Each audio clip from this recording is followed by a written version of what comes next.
Lopez. Do you want to say your name or check real quick? We're just making sure the sound's working. Sheila Richards. Perfect. Oh, go ahead. I also direct the Women's Gender and Sexuality Studies program, and our Sexuality Studies major is also unique to Oklahoma. So part of our center is we have a lot of rare materials specifically for women and lesbians, and we got an NEH grant to digitize those materials. And did y'all already talk about finding? Yeah, so that's how we found your organization. In the past, I've done documentary work on organizations in Oklahoma that are radical feminist lesbian organizations, and so we have two parts to this project. The first part is the documentary, which the first questions will be about, which Skylar will ask you. Okay. And that's just like general questions about activism, about Elder Tree, about Spencer Haven, about just general things. Then there's a second part, and that will be up to you if you want to include it in the documentary. And that's for a book that I'm writing for Texas Tech University Press. And that book is about sex, eroticism, activism in this region in the 1970s, 80s, 90s, and early 2000s. So those are more like fun questions. Okay. So for any of those questions, yeah, if you want to answer, don't want to answer, but those will be recorded but not included in the documentary. And there'll be a like very vocal specific point where we end the first questions and we go into my questions. Okay. And so I wanted to give you this. It's the same thing I just said. It just basically says that you participating in this documentary is your consent.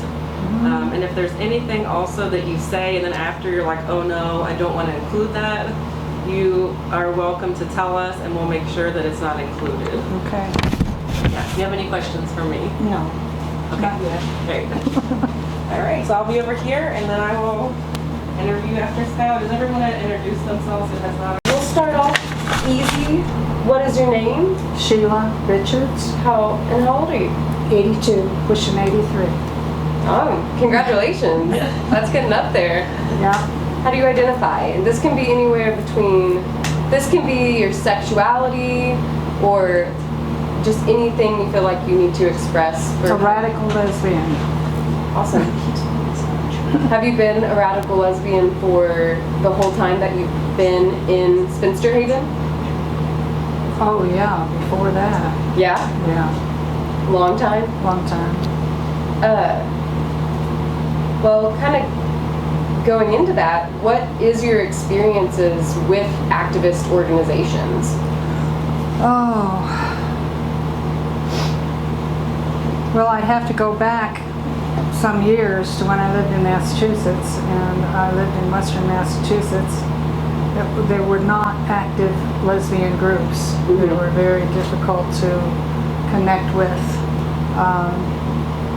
And then I started doing a program throughout the state of Massachusetts and adjoining states. So that's how I connected with other groups of lesbians. I did not find Western Massachusetts to be. Now Northampton, Massachusetts is a little bit different. Yeah, Smith College and Holyoke, and I had a it was a postdoc whole there at the different. 5 colleges. That's Oh, where I did wow. my postdoc in 5 colleges. Yeah. Wow. Yeah, it was a great area, but Stockbridge, Massachusetts was pretty quiet. Yeah. What type of organizations have you been in? Oh, what type of organizations have I been in? I can't remember. I've been active in many different women's groups, but lately not so much, other than this one. I mean, I was part of one of the founding members of this group. Yeah. But that was 26 years ago. Yeah. So other groups, I can't remember. Did your experiences with other groups lead you to want to make your own? To kind of establish? No, but I did want to associate and find groups of women that were of lesbians. that were somewhat on the radical side, Mhm. somewhat on the political side, who wanted to see change. Yeah. But Like-minded. yeah, That makes sense. So, how long have you been a member of Spinster Haven? 26 years? 26 years. It's a long time. Yeah. Have And you- It wasn't this building. Yeah? Where all have you been with Spinster Haven? Well, Spinster Haven initially, before I even moved to Arkansas, had some land, southeast of here. I think they had 20 acres, which I can't really remember. Mhm. There was one house that was not livable at the time, and there was a trailer on the land, and we had one woman that lived there, and she was, kind of supervising things, but nothing was happening. Mhm. There was a board, a very minimal board members, and I got roped into it as soon as I moved here. Mhm. It's like, oh, we need you on the board, and then you need to be the president. And I'm like, what? So, nothing was happening. I mean, the thing was pretty much falling apart. Mhm. It had been a small group of women that I think had originally purchased the land and had gotten some money from, another feminist organization, I can't remember, that helped buy the land and wanted to create a women's land community out there. There was already a women's land community down the road a little bit, which I'm part of. Oh, really? Or across the road from, whatever. What was the question? I'm meandering. The question was, I don't know, because I branched off of a question I asked I you. know, and then I branch off of what I'm saying, and I could be when telling did stories. You, yeah, it's okay.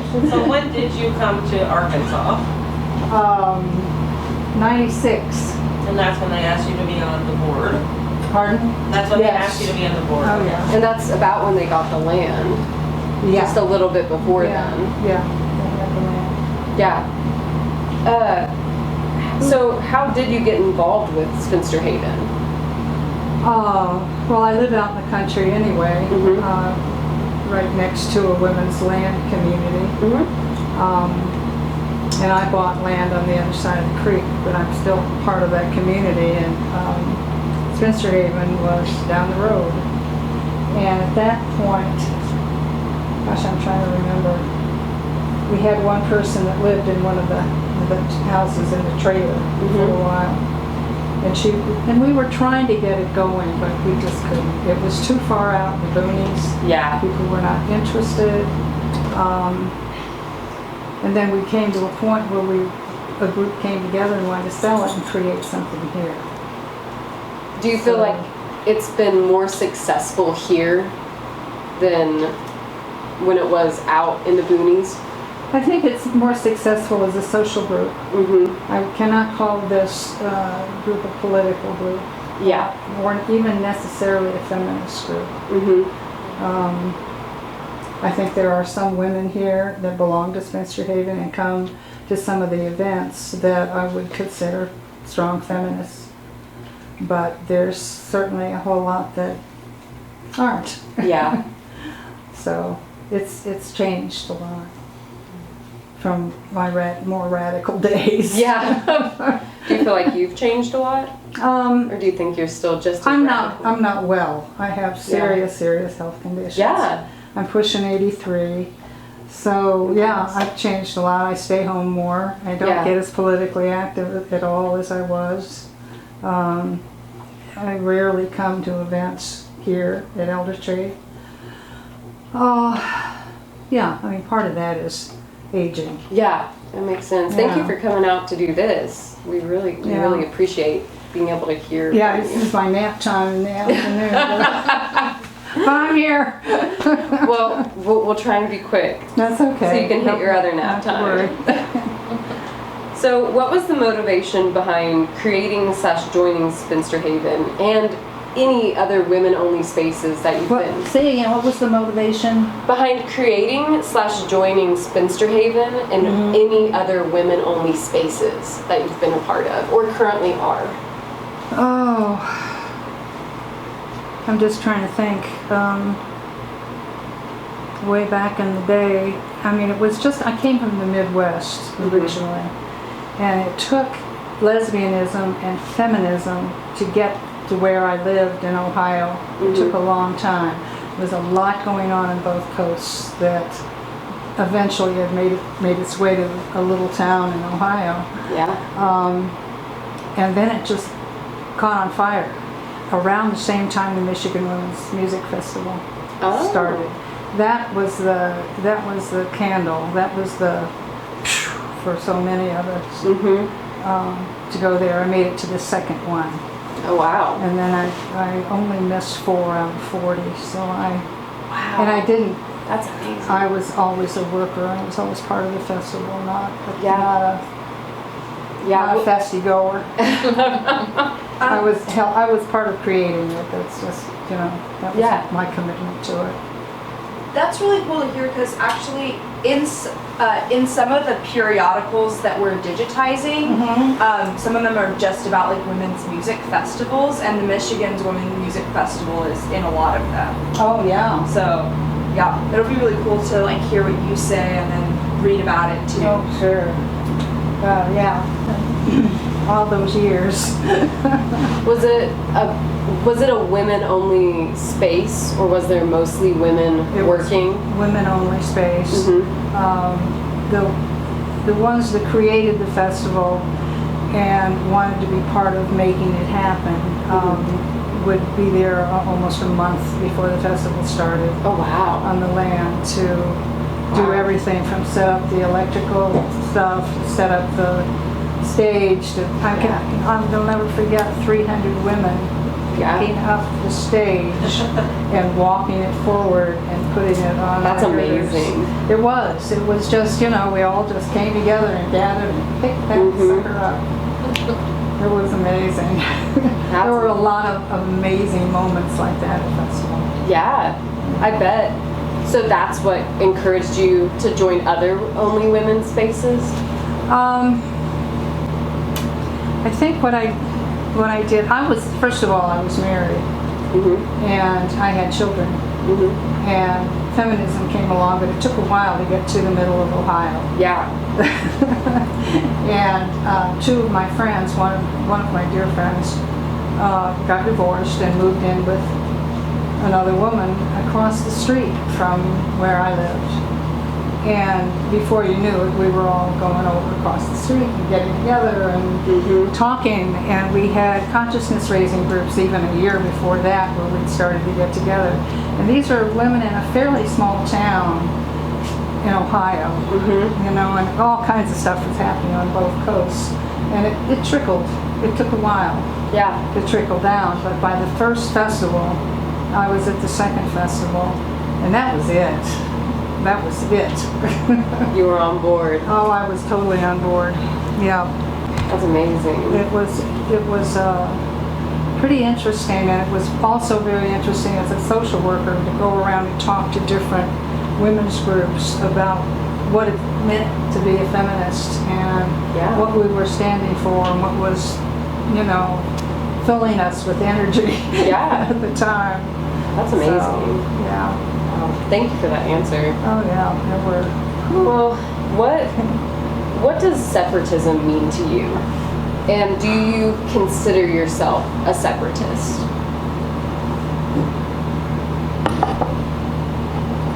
I don't think I consider myself a separatist at this point in my life. I may have at some point earlier when I was being more radical. But after all, I was married, I had children, I left the family and went out and did my own world. And I started a business at some point, but that's not part of your question. So if you want to know more about that, I'll tell you about that. I would love to know. Well, I had been doing mask making with plaster gauze, the kind of gauze you make when you make a cast. Yeah. We were doing faces. It wasn't necessarily an art project. It was more of insight into your own being project. Yeah. One of the things we did is after the cast, we had the room darkened, we'd light a candle and we'd shine the light on the inner part of the mask, which is profound. I mean, you would see your face like you have never seen your face, and you go from side to side with the shadows, and it was amazing. I did that for a while, and I decided we've got to do our whole bodies. We're going to do women's bodies. We're going to cast women's bodies. Yeah. And we're going to shine that light inside, and we're going to deal with that, which brought up a lot of stuff. Eventually we're going to reinforce the cast and decorate the cast and hang them on the wall and have a celebration. So I did that for 15 years, and I did it in Quebec and Ontario, New York State, Pennsylvania, I don't know, all of Massachusetts. I was interviewed on a radio station in Bar Harbor, Maine. Wow. And so, you know, I was on the East Coast then. I had left Ohio. Yeah. And was busy creating this. And we had one big show in Northampton where I had 30 body casts hanging on the walls. Wow. And each woman wrote about her process and how she felt about her body and what doing the casting was all about for her. That's amazing. And it was pretty amazing work. I did it for, I don't know, 12, 15 years. Wow. Mostly at Roe Camp and Conference Center, which is in Western Massachusetts. Once they heard about me, then they wanted me to be there. Yeah. So it was easier because when I traveled too far, I had to carry all the supplies and the paint and the plaster gauze and the whatever. Yeah, so you could settle yes, for a little while. So that was probably my biggest feminist project I ever did, was dealing with women's bodies and their sense of who they were in their bodies and the hate they had for their bodies and the despair, all of it. Whether it was illness, surgery, whatever it all came up. It all came up. That's amazing. And we actually did a Gestalt process where one woman would have her cast in a chair and she'd be over here talking to the cast. Wow. And then she'd go and stand behind her own body cast and speak to herself over here. And it was amazing. Yeah. A lot of tears, a lot of rage. Oh, I bet. You know, I mean, I think even now, you know, women and bodies doesn't really get addressed the way, because we were doing a pretty deep thing. Oh, this yeah. was not some, like, oh, fun, let's paint masks kind of thing. No, it's deeply spiritual and moving. It was in a lot of ways. It really was. I still have, I should have brought some pictures. I have books of the casting process of, you know, all Yeah. send them in. Yeah, you can always My friends are coming on Sunday. I can ship them in with them. That would be amazing. Yeah, you can look at it because that's probably my big life thing that I did in my life. I mean, I was a social worker before that. I was a speaker. I did workshops. I did blah, blah, blah, blah. But then I quit. I just dropped right out of the whole thing at 40 and said, I'm going to do something else. I'm going to be an artist. Yeah. Which I was anyway, and that's when I started my own business as an artist and as a body caster. That is amazing. So that's the fun part of it. Yeah. Could we use some of those images and put them in there in our documentary? Oh, absolutely. That'd be amazing. Yeah, I can send the books in on Sunday or come in myself. Because my own friends are coming in on Sundays. I would love that. We all would. That would be beautiful. Yeah, you'd have a good time. I believe it. I wish that was something that we still could do. I wish there was a place we could do that. I don't know if anyone's picked that up. I don't think any of the women, and I've had a couple hundred women, maybe more, go through that process. I only did like 10 women at once, so it's a small group. And I don't know that anybody's picked it up. It's a frightening thing. Yeah. And I've even sat down and had conversations with men, and they're scared to death. Oh, yeah. it'd be helpful. Oh my gosh, for all I of should them. see an image of my whole body over there. It's a challenge. Big thing to tackle. Yeah, it is. So that's one part of my life. Well, I really appreciate that because that is amazing. I can't wait to see them. I really wish that was something we could do. Okay, yeah, I wish I brought the books. I didn't. No, it is I don't even think of okay. it. I mean, that's probably one of the biggest, most important events I did in my life was that. Because then I also got invited to speak at different feminist conventions, whatever, and I ended up in, San Juan. Where was I? It was in some little country, Puerto Rico. Yeah. No, not Puerto Rico. That's where San Juan is. Pardon? San Juan is in Puerto Rico. No, it's not Puerto Rico. Okay, not Puerto Rico. It's one of those other little countries down there in Costa Rica. Oh, okay. I am forgetful. I mean, I'm 82. I am too. And I'm starting to lose a lot of memories. Yeah. But I do remember being down there. There was the International Women's Congress. It's every other year. It was in Australia the next year. But I was in the audience with women around me speaking 5 or 6 different languages. Wow. There were women from Egypt behind me and German women over here. And I got to do a presentation there about the body cancer. I was invited down. That's that. I had my slideshows and everything. It was a very impressive gathering of women. I believe it. What a cool life experience Yeah. for you. Yeah. It's amazing. And I And for even- all the women you helped. Well, with all the women that I had contact with Yeah. and had deep conversations with about body and image and how we present ourselves in the world and what kind of masks we have to put up to present ourselves in the world. And anyway, we're talking in the 90s now. Things are a little bit different now, but maybe not that much. Not too But much. that was my fun thing. Well, I loved it. Thank you. Yeah, I wish I'd thought to bring a couple of books, but they'll show up on Sunday. I'm excited. I'm ready. Me too. So, the next question is, what was the political/social climate in Arkansas towards women and members of the LGBTQ community when you were here and a part of Spinster Haven?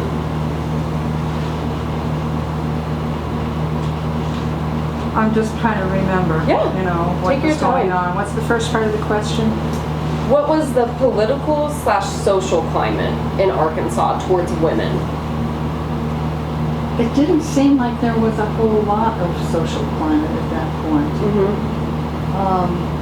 I moved where I did and bought land out there because there was a lesbian land community right across the road, and maybe you've already talked to some of them, or you will be. Yeah, I think we will. Nancy and Diana. And, We haven't yet, but we will. They all live over there on women's land. And when I came there, I decided not to buy land there, but I run across the creek. But I still wanted to be part of the community. It's been difficult because they're pretty tight over there, but I've been friends with them for 26 years. It was challenging, but I knew I needed my house to go to my daughter. Yeah. And if you build your house over on the women's land, it stays on the women's land, and the only people that can buy that or live in that house are women that are invited in to be part of the community and are voted in. And I didn't want her to go through that. I wanted Karen to have the money for my house, which she will, because I'm at 82 now and I've got health problems, so that's probably going to happen pretty soon. Yeah. She's going to get my house. Yeah, when you set it up for her. Well, and she'll sell it. Yeah, she lives in Ohio. Yeah. So I don't know what that's got to do with anything. No, it's good. It's all part of my story. Yeah, you're totally fine. Do you remember any hostility or hardships towards you or the people you knew in Arkansas because you were a lesbian or a woman? No? I don't think I ever really had a problem. Yeah. That's amazing. Just busy being me. Yeah. And No, I don't think I ever did. I'm trying to think, was there any harassment? Not that I really have any memory of. Yeah. Now, my memory is not great. Yeah. So maybe something's there, but I don't know. And that's fine. Do you remember any other places that you lived that there might have been those type of hardships? Wow. Or even if a specific place that was particularly good towards women? California, I moved out to Berkeley for a short time, and I rented a room in a house, a lesbian house, with 2 other women, and then I heard about the women's land, which is what I always was more wanted. I wanted women's land, and there was a place called Lavender Hill. It was 3.5 hours north of San Francisco, about a mile and a half from the coast. Oh God, it was beautiful. It was gorgeous, gorgeous land. And originally, I think some Zen people had set up these little dome kind of cottages and stuff on the land, and they had one central kitchen and a garden and everything, and that's where I think I really got myself educated a lot through observance of lesbian communities, because there were a group of lesbians from the southwest New Mexico, and they would travel up the coast of California up to Oregon, and there were also 5 or 6 women's land communities along the coast of Oregon and some inland. So this was a big deal for somebody from Ohio. Yeah. And this was before I went to the East Coast, so you know, I was still I was a young lesbian. Seeing the whole 42. new world. But you were seeing... I was ready for it. I mean, I just dove right into it, and it was pretty challenging time. It was because there were a lot of very damaged women and very hurt women, and there still are. And there are probably some in this room.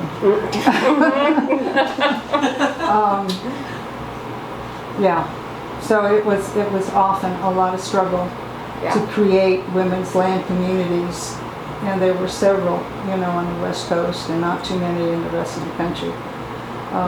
There is one in Ohio that started 75, 76, I think.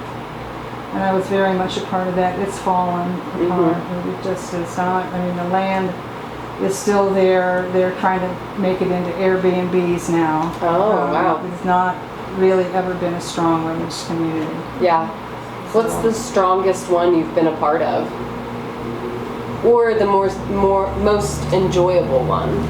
Well, they were all challenging. Yeah. And they were all intense. Yeah. Because we were struggling with things. You know, we were out there. We wanted to be lesbians. We wanted to be public. We wanted to be strong, and we were damaged. Yeah.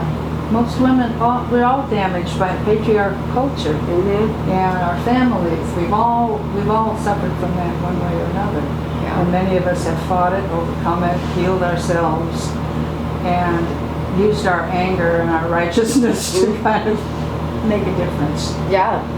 So, because a lot of us and me were making a difference. Yeah. And those women that were with me when we were making a difference, we were pissed off. I believe it. I bet that was very intense to live with, to like live with so many pissed off women. Good at times. It was difficult and challenging, and then many times I just wanted to take my tent and run away in the woods. And I did. Yeah. But I came back. Yeah. Yeah. Again and again. Is that another factor of why you chose to buy land across the way from the current women's land? Besides, I know with your daughter, wanting her to have the house. It's mostly for my daughter. With my daughter. Yeah, mostly that. I didn't want to, you know, put the money that I had into the house, which was over $100,000. Yeah. And I wanted her to have that. She loves the house. She'd like to live there, but she lives in Ohio. And she loves where she lives. And I want her to have the money. She's got lupus. Yeah, I do too. and she sang it. That's hard. Yeah. Yeah. So That's very anyway, yeah, I put her on the top of the list. I think that's beautiful. I think that's a good thing. Yeah. Thank you. We only have 2 more questions left, and then Dr. C will take over. Okay. So, how has Spinster Haven evolved over time? What has changed about it? The good and the bad. Well, I guess we'll have to start with a piece of land out there that was pretty rough and pretty rugged land. And the whole idea of a women's land community in this part of the world, I mean, we knew there were a few out on the East Coast, and there were several on the West Coast. Trying to create one here was challenging, and it was already TOLA that was there. Spinster Haven it just couldn't happen. It was very, very rugged land. There was no water there. Lots of challenges, and there was no way to attract women there. Yeah. At least, they roped me in. I was there 2 months, and I was on the board. Like, bam. And there were very few women at that point that really gathered around the whole issue. Yeah. And I don't think feminism was as strong in this part of Arkansas at that particular time. Okay. Thank you, Dawn. Okay, I can't remember what the question was. How has Spinster Haven evolved over time? How's it changed? Well,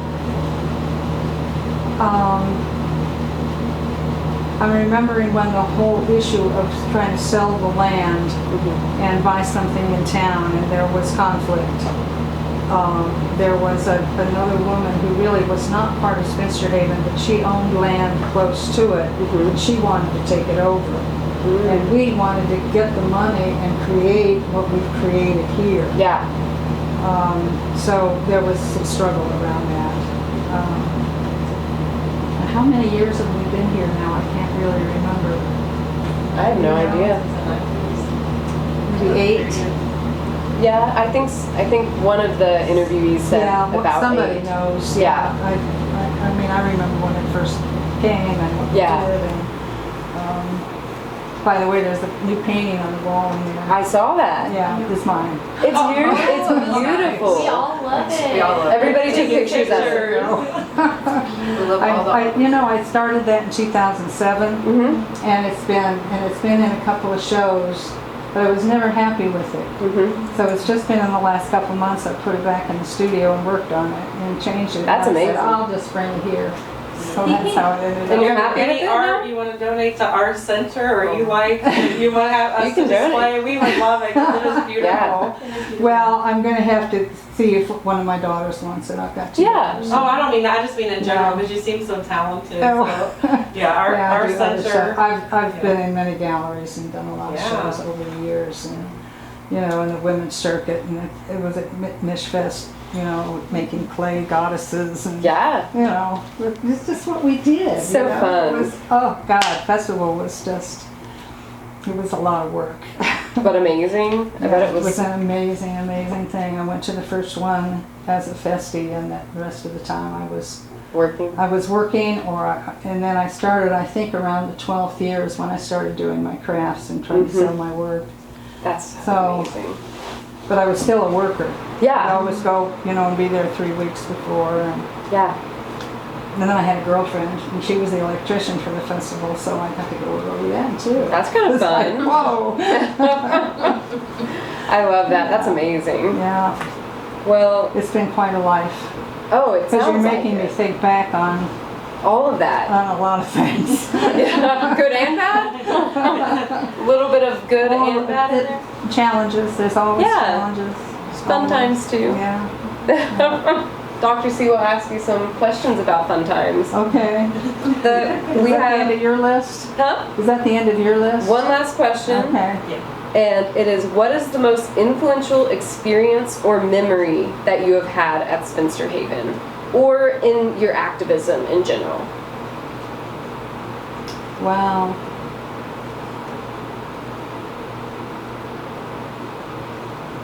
I think it was at a demonstration when I was in Berkeley, California. Mm-hmm. With a lot of women. It was so powerful. Mm-hmm. It was the power of it and the energy of it. It was just amazing. What was the I demonstration? can't even remember, but I just remember being there, and Yeah. I remember mostly how it felt in my body Yeah. and in my head. You know, it was like so strong. And exhilarating. So strong. Yeah. It was so powerful and so empowering. And I think about women today Mm-hmm. and women your age. Like what's empowered you to even be doing this? What empowers you now? What do you? Because it's gotten leveled out. You know, now we've got Yeah. this, that, you know, gender dysphoria or whatever you want to call it that's going on. I don't know how I feel about what's going on now. The energy that we had back in the 70s and 80s and the 90s it's gone. It's dispersed. There's still a lot of strong feminists around, and we've written